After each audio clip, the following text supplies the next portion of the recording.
আল্লাহু আকবার। দোকানে সকাল সন্ধ্যা আগরবাতি জ্বালানোর বিধান কি? এ মুবাহ, বি কুসংস্কার, সি সুন্নত, ডি নফল।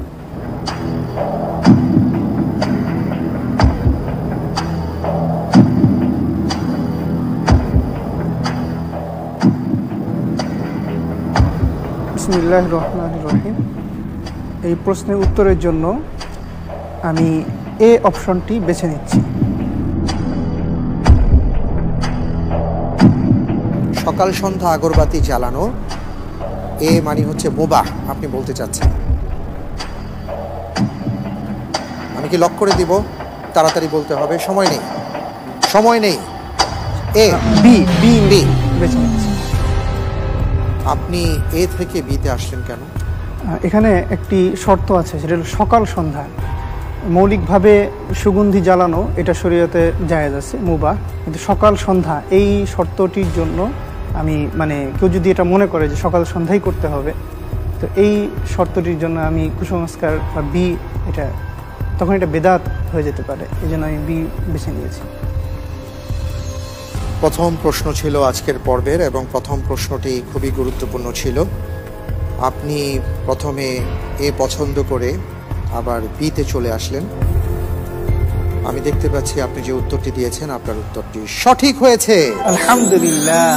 আলহামদুলিল্লাহ। জি, কেউ যদি নিয়ম করে থাকেন যে সকাল সন্ধ্যায় আগরবাতি জ্বালাতেই হবে, নয়তো অমঙ্গল হবে, এই জাতীয় যারা নিয়ম করে এই কাজগুলো করেন, তখন সেটা বেদাত হয়ে যায়।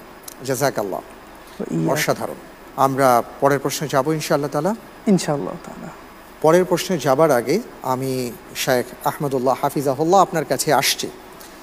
এই যে আমাদের দেশে নানা ধরনের আমরা নিয়ম দেখে থাকি, যে যেমন এখানে এসছে আগরবাতি জ্বালানো। আমাদের দেশে নিয়ম হলো যে রাতের বেলা, সন্ধ্যাবেলায় বাতি জ্বালাতে হবে, অন্ধকার রাখা যাবে না। বা ঘর থেকে বের হওয়ার সময় আমরা দেখি যে সামনে যদি ঝাড়ু থাকে, আমরা মনে করি যে এটা অমঙ্গল হবে। এই জাতীয় অনেক ধরনের বিশ্বাস আমাদের সমাজে আছে। এই ব্যাপারে যদি কিছু বলেন, ইসলাম কি বলে? আপনি ঠিকই বলেছেন, আমাদের দেশে এ ধরনের অনেকগুলো বিশ্বাস আমরা লালন করি যেগুলো আসলে ইসলামের সঙ্গে যায় না। অনেক ভাই বোনেরা মনে করেন যে ব্যবসা প্রতিষ্ঠানে সকালে বিকালে দুবার করে দিনে ধূপকাঠি অথবা আগরবাতি জ্বালাতে হয়, তাহলে মঙ্গল হয়, ব্যবসায় কল্যাণ হয়। আবার কোথাও বের হতে গেলে যদি চোখে ঝাড়ু পড়ে, তাহলে মনে করা হয় যে যেহেতু ঝাড়ু দেখলাম বের হওয়ার সময়, তাহলে বোধ হয় সামনে কপালে ভালো কিছু নাই। তো এই বিশ্বাসগুলো কোনো মুসলমানের জন্য লালন করা জায়েজ নাই। এগুলো শিরকে আসগর বা ছোট শিরক হবে।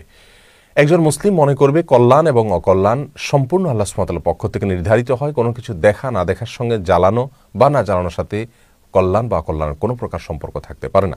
কোরআনে কারিমে আল্লাহ সুবহানাহু ওয়া তাআলা বলেছেন, ওয়ালাউ আন্না আহলাল কুরা আমানু ওয়াত্তাকাউ লাফাতাহনা আলাইহিম বারাকাতিম মিনাস সামা।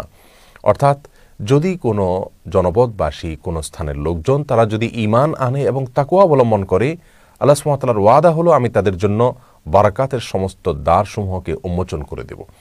অতএব বরকত পেতে হলে ঈমান আনতে হবে, তাকওয়া অবলম্বন করতে হবে। এছাড়া বরকতের আরও অনেকগুলো উপায় রয়েছে, সেগুলো অবলম্বন করতে হবে। কিন্তু ধূপকাঠি বা আগরবাতি জ্বালালে বরকত হবে, কল্যাণ হবে ব্যবসায়, এই বিশ্বাসটি কোনো অবস্থাতেই ইসলামী দৃষ্টিকোণ থেকে সঠিক বিশ্বাস নয়।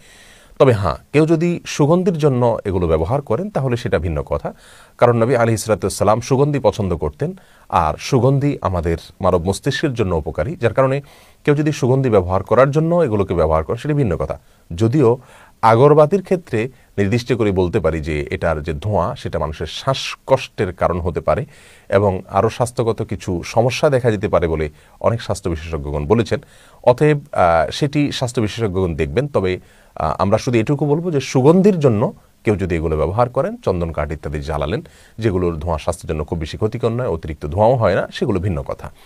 তবে কল্যাণের জন্য যদি সকাল বিকাল করে ব্যবসা প্রতিষ্ঠানে আগরবাতি জ্বালানো হয়, যেমন অনেক দোকানে, অনেক ব্যবসা প্রতিষ্ঠানে আমরা দেখি, এটি কোনো অবস্থাতে একজন মুসলমানের জন্য জায়েজ হবে না। বরং বিশেষ করে আমাদের হিন্দু ভাই বোনদের ধর্মীয় দৃষ্টিকোণ থেকে ধূপকাঠি জ্বালানো এটা একটা কল্যাণকর কাজ। এর মাধ্যমে তারা কল্যাণ আশা করে থাকেন। পুজোরও এটা গুরুত্বপূর্ণ একটা অনুষঙ্গ, যার কারণে একজন মুসলিম কোনো অবস্থাতেই এ ধূপকাঠি অথবা আগরবাতি এগুলো জ্বালানোকে কল্যাণের কোনো মাধ্যম মনে করবে না। আল্লাহ তাআলা আমাদের সকলকে সব ক্ষেত্রে সংশোধিত হওয়ার পরিশুদ্ধ বিশ্বাস লালন করার তৌফিক দান করুন।